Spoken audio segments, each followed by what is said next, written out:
Welcome to episode 40 of the Rescued by Dragons fantasy podcast, Tales of the Brunch Club. My name is Brian Messmer, and I'm not only your storyteller, but the dungeon master behind the homebrew Dungeons & Dragons campaign this story is based on. Please join me as I tell the tale of how my players and the dice ruined and improved my perfectly laid plans. But first, a quick recap. In episode 39, the Brunch Club devised a plan to kill two birds with one stone by pitting pirate against Gnoll. Diesa forged a note to Captain Santiago, informing him that the treasure of Bon Lodier was located in a cave to the north of Wheaton.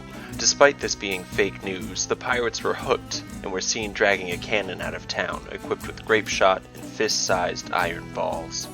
As the Brunch Club anxiously awaited the outcome of their plan, they tended to various needs at the lighthouse. Bored and seeking entertainment, Diesa pitched a prank competition against Jory, who inadvertently dodged several attempts made against him, finally succumbing to a dirty prank enacted by Salas. Several days later, the group scried on Captain Santiago, revealing a bloodied, scarred captain with two crew members running desperately for their lives. Chapter 40. Scarecrows, Pirates, and Gnolls, oh my. The weather was cold and gray when the Brunch Club set out the next morning, each exhale producing small white clouds of breath against the frigid morning air. Alora led the party through the forest as they followed the deep inset tracks of the cannon Captain Santiago's crew had dragged to the Gnoll encampment. With luck, or potentially misfortune, they hoped to intercept the small crew of pirates as they fled back to Wheaton. One day into their travels, there was still no sign of the nefarious pirate crew. They decided to set up camp for the night, taking turns on watch for the marauders or other monsters. They gathered around a small fire to ward off the cold bite of the winter air. "So," Drusilla began, "what should we do once we catch up to these pirates?" The question was posed to the group, but each member was keenly aware of whose decision it really was. They looked to Jory for a response. The halfling was sitting, cross-legged, a small trail of wine dripping to the bottom of his chin. He stared into the flames. "Jory," Diesa asked, prodding for a response. "Interrogate? Torture? Kill? Any of these sound like good options?" Jory snapped out of his trance. "Oh, I mean, I think we should interrogate them, and after that, a dead pirate is a good pirate." He looked to Diesa. "I think I need a disguise, though. If they recognize me, it might be trouble for us, like life or death trouble." Diesa nodded, unfurling a pack with a variety of paints, adhesives, and dyes to help craft elaborate disguises. Diesa meticulously set to transforming Jory, elaborately detailing each wrinkle, bag of skin, and gray hair. When she was finished, his only distinguishing feature was the smell of alcohol on his breath. "Welcome back, geriatric," she stated smugly as she appreciated her work. It was early dawn the next day when Diesa and Drusilla heard the snapping of twigs outside the encampment. They looked to one another, and Drusilla nodded.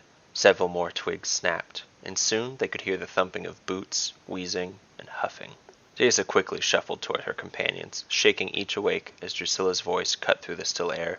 "Halt!" she exclaimed. The shape of Captain Santiago and two crew members soon appeared in the early dawn light. The pirates were dirty, bloodied, and haggard in appearance, although it was unclear if this was a recent development or a consistent style choice. Captain Santiago's coat was torn, and he donned a traditional pirate's hat on his head. An enormous macaw parrot sat on his shoulder. The rattled ship captain held his hands up in front of him, peering back over his shoulder in trepidation. He spoke in a gruff voice. "We don't want any trouble with you, ma'am. We'll just be on our way." The captain tiptoed around a root as he spoke, eyeing the elf. "Neither do we," Drusilla began, calm. "But, please, stay and have a word with us." The captain raised an eyebrow. "Well, I'm sure your company would be lovely." He paused, looking Drusilla up and down. "But we had a bit of a run-in, and really best be on our way," the captain said, eager to keep moving. I insist. Stay," Drusilla continued. The two pirates beside Captain Santiago faltered, looking to their captain for a directive. Pardon? The captain was now on the defensive. Realizing she was perhaps coming off a bit strong, Drusilla softened her expression. It's just, she continued, we're heading in the direction you just came from. And to be honest, you don't look so good. If you just had a run-in, well, we'd really like to know what happened so that we can be prepared. Santiago sighed. Fucking daffodils and roses. We got some bad intel. Across the campsite, Jory stood up, theatrically groaning as he rose to a hunched position. Salas shot him a warning glance, trying to prevent the halfling from drawing attention to himself. No need for such language, Jory wheezed, cracking his back with a flourish. Good morning, Grandpa, Salas said as Jory reached over and squeezed her cheek. Good morning, my beautiful granddaughter. Drunk from the night before, he stumbled a bit. The pirates eyed the halfling, but continued their attempt to tiptoe around the camp. Oh, not so fast, gents. You look hurt, Jory called to them. And you must be hungry. Please, let us help patch you up and get you a little snack. Suspicious, but clearly in need, the pirates relented. The party shared some meager rations with the worn pirates, and Jory grabbed his medical kit. His heart racing, Jory motioned to the pirates to draw nearer so he could tend to their wounds. As they approached, the stench of sweat and body odor cut through the air. Captain Santiago's shoulder was gashed, and his torn jacket matted with blood. The other pirates were covered in cuts, and one limped toward the fire. The silence was palpable and tense. I like your bird. What's his name? Drusilla asked, attempting to break the silence with small talk. George, Captain Santiago responded, curt. The bright red parrot shuffled on his shoulder. Does George talk? She pressed. Sometimes. He eyed the bird. George? The enormous parrot simply fluffed its feathers, its beady eyes locked in a staring contest with Pip, who sat on Salas's shoulder. Pip, for a pygmy owl, looked enormous. He had puffed his feathers and chest, staring back at the parrot as if to say, try me. George here has a taste for shiny things, Santiago explained, as George cocked his head to the left. Salas laughed. We know someone like that. She gave Diesa a look, and the corners of Diesa's lips twitched slightly, almost as if to smile. She prodded at the fire as George cawed. How much is it worth? Sick of small talk, Diesa looked up at Captain Santiago. Looks like you've had quite the encounter, for daffodils and roses. What was back there? He grunted. Gnolls is what they're called. They walk like men, but have the face of a hyena. Smells like 'em too. His face twisted in disgust.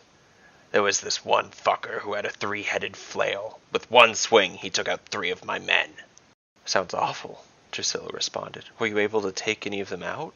We got a few of them with our cannon, but that fucker with the flail smashed it to smithereens before too long. I don't know if we should go north, guys, Jory responded, making his voice sound weak. Captain Santiago eyed Jory, suddenly skeptical. What's your name? He asked. Jerry, he responded, looking down to avoid eye contact with the pirate. Salas quickly intervened. Yep, that's my grandpa. He's seen better days, but he's a great forager. Your grandfather's a halfling? The pirate captain speculated, raising an eyebrow. Yeah, it's a long story, Salas began. Root Run is a weird place. It's the 3rd century, not the Dark Ages, Jory added with an anxious laugh. Captain Santiago paused and then straightened himself. Well, we appreciate the fire and food, but it's really time we head off. Best of luck to your crew. The pirates began to slowly back away from the fire, and the members of the Brunch Club began eyeing one another, unsure of how to proceed. Breaking character, Jory unhunched his back and spoke in his normal voice, calling after the retreating pirate captain. Yeah, I bet you've got to get back to the ship, right, Captain? To his dismay, they seemed to begin walking with more fervor. Fuck, Alora whispered. Jory, shoot to kill or no? Jory pondered for a moment. Kill the spares, keep Santiago alive. Then maniacally, Jory sprinted after the pirates, launching a series of attacks with his darts. Despite his comically elder appearance, there was a nimble grace to his stumbling gait. Well, guess we're fighting, Dehesa pulled out her shortbow, sinking an arrow into the shoulder of one of the pirates. He grunted, but continued running. Alora was next to shoot after the pirates, narrowly missing with one of her arrows. Rusty, Alora muttered, annoyed. She knocked another arrow, following the movement of one of Santiago's henchmen and taking a deep, calming breath. She loosed the arrow, which sank deep into the pirate's skull. He fell forward, dead on impact. Beside her, Salas's eyes glowed green, her eyes locking on Captain Santiago. In moments, a ball of fire erupted from her fingertips, landing square on his back. He lurched forward, the leather of his coat bubbling from the heat. Despite her deadly aim, Santiago quickly recovered and continued running. The party continued desperately launching attacks against the pirates as they ran. Jory, enraged and fearful of losing his opportunity for retribution, dashed after the pirate captain, shooting darts through the air. "You didn't find your map, did you, Captain?" he shouted, all adrenaline. God damn it, Dehesa muttered. Jory was out of range, squarely between the party and the retreating pirates. What a shit show! She groaned and began sprinting after her halfling companion, whom she had grown begrudgingly fond of. As she ran, she drew her shortbow, shooting and missing Captain Santiago. "Fuck!" she yelled. Alora followed suit, quickly firing a series of arrows at Captain Santiago, and eventually hitting him square in the back. To her surprise, the captain continued this sprint. He was in rough shape, limping, bloodied, and air wheezing reluctantly from his lungs. Salas shot another fireball at the captain, hitting him once more. He spun on his heel, raging. "I thought it was you!" Santiago shouted, glaring at Jory. He drew his pistol, shooting at his once captive and narrowly missing. "Dude, I'm right here!" Jory taunted. The captain seemed to weigh his options momentarily. Quickly, he returned his pistol to his belt and began running once more, aware his life was on the line. The Brunch Club continued their pursuit, fearful of what would happen should the pirates make it back to their ship. Arrows, darts, and magical attacks sang through the air, bringing down Santiago's remaining companion. Despite his resilience, a shot from Alora's bow finally brought Captain Santiago to his demise. Salas sighed. "We forgot about George." Quickly, she warged into Pip, flying off to locate the giant talking parrot. When she returned to her own body, she pointed him out to Alora. A few feet away, Dehesa had devised her own plan, scattering gold pieces around her feet in an attempt to attract the treasure-loving bird. She waited, ready to strike when George landed. With terrifying accuracy, Alora shot the parrot with one of her arrows, killing him instantly. George plummeted in a blur of red feathers toward the scattered gold, landing in front of Dehesa with a massive thud. "Take this, bird brain!" Dehesa shouted as she drove the head of her axe through the parrot corpse, cleaving it in half. "Don't worry, guys. I got him," Dehesa reported back to the party, returning her axe to her belt. The party made quick work of looting the pirate corpses, yielding several gold pieces, a hand crossbow, and one half of a walkie-talkie. With some effort, they dragged the corpses away from the trail, agreeing that the owlbears would surely enjoy the feast. Discussing their next steps, they agreed that the best move would be to return to town to check on the pirates' activities. It was possible Santiago had used his walkie-talkie to tell his crew they had encountered Gnolls, and the crew would soon realize their captain is late to return. Preparing to head back toward Wheaton, the party heard a shuffling behind them. Turning, 3 animated scarecrows approached and took hold of the pirate corpses, dragging them into the woods toward the Gnoll fortress. Dehesa charged at one of the scarecrows, but as she ran toward them, she quickly froze. A deep fear ran through her body, and she found herself unable to move. Quickly, the rest of the party jumped to her aid. Jory was able to stun one of the scarecrows, and Drusilla struck another with her guiding bolt. To finish the job, Alora and Salas quickly shot them down with a slew of lightning, firebolts, and phoenix arrow fire. When the last of the scarecrows fell, Dehesa jolted, released from her paralysis. She gasped for air. "Please," she breathed, "can we get out of this fucking forest?" The Brunch Club made it back to town on time for dinner and agreed that a visit to Saberhagen was in order once more.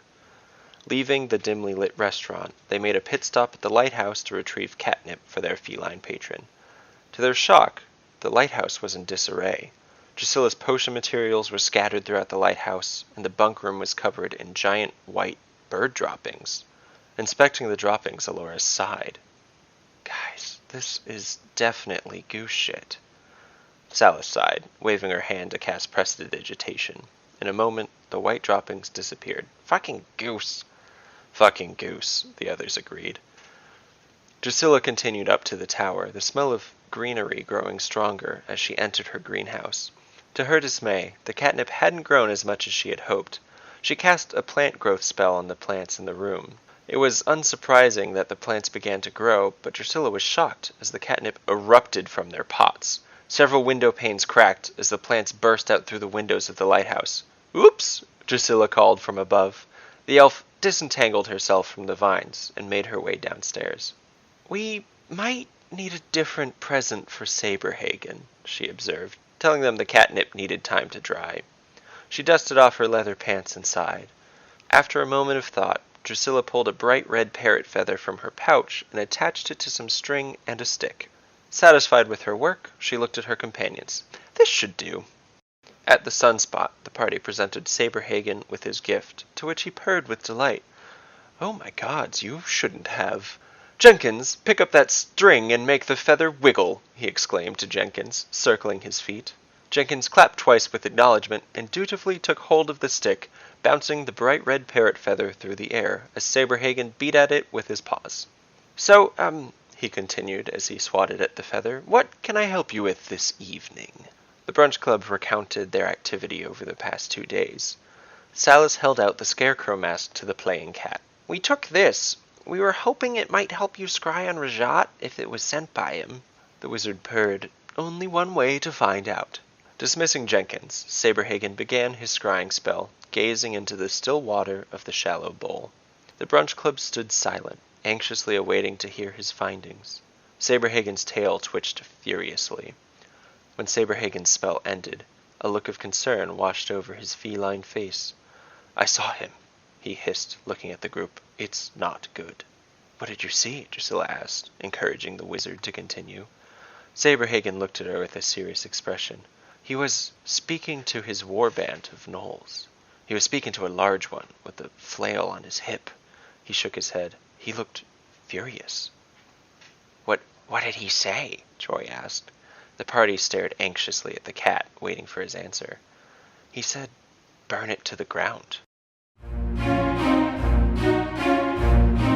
Our tale will continue in episode 41. Episode 40 was written by Dominic White, Bethany Powers, and myself, Brian Messmer. The audio recording of our D&D game sessions that inspired this episode will be available on our podcast channel this Thursday under the name Brunch Club Live. Additional role-playing contributions to the story by Bethany Powers, who plays Diesa, J.P. Black, who plays Drusilla, Liz Raychard, who plays Alora, Anna Flemke, who plays Salis, and Dominic White, who plays Jory. If you enjoyed this podcast, please help us out by sharing it with your friends and rating and reviewing us on your favorite podcast platform. We really appreciate it. More information about Rescued by Dragons and ways to support and follow us can be found at rescuedbydragons.com. Thank you for listening, and please join me next week to see what my players' choices and the roll of the dice have in store.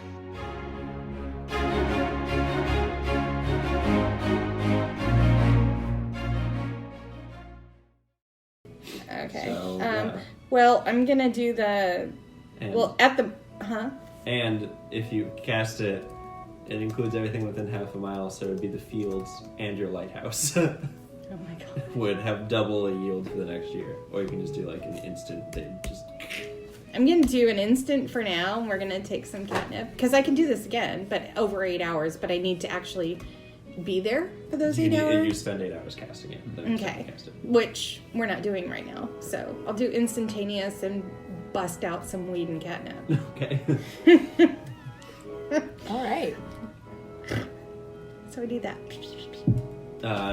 One of you guys hear like a muffled like "ooh" as she finishes casting the spell, and the plants just like erupt out of the pots, kind of like the can of worms, and they all just fly out. It's like that, but like weed cat. I'm just picturing this. Yes! I'm just picturing like the exterior of the lighthouse, and all of a sudden the beacon just goes poof, and it's like screaming all.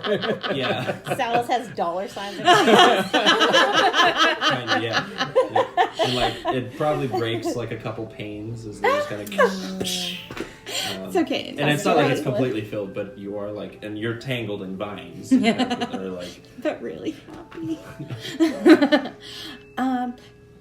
Guys, can you come help me cut some harvest stuff some down? shit? Yeah, we need to do some drying. Yeah. Yeah. Okay. I have my little pouches ready. Okay. Oh, that's right. You Well, we need to dry it. Did. Yeah. We can bring Saberhagen some fresh, and then we'll dry some for later. That's a good idea. Yeah.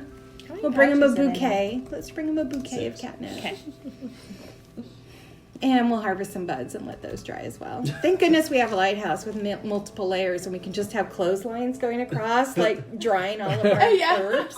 Did you only have 2 finished layers. You have the first, or maybe 3, because you've got the first floor, which is your alchemy lab, and you've got like the living space. The rest is our drying room. And then for you our have herb. your bunk room, which was trashed by a goose, and then you have like 2 more floors that are just not really finished right now. herbs. I call one floor for my artist studio. Well, one that could be a workroom. Nude painting. Could be a workroom. knitting area, painting Okay, area. for some reason I'm just picturing you painting Pip. Draw me like one of your French owls. He's got like a little wing up. And there's a little leaf covering his bits. His gits. Or like someone very big and you just have a really low angle. They're just gigantic. Why is this painting? That painting would be like you accidentally turned on the self camera, and it's like, or it'd be someone like looking down around their like junk. It's obviously Laura. Yeah. Obviously. It's the painting is like mostly boob and then like her face. Boobs. Oh my god. I could sell this. Did you plant anything besides weed and catnip? You know? No. Sage, It'd just be like No. parsley, like No. We got some something to time. cook with? It's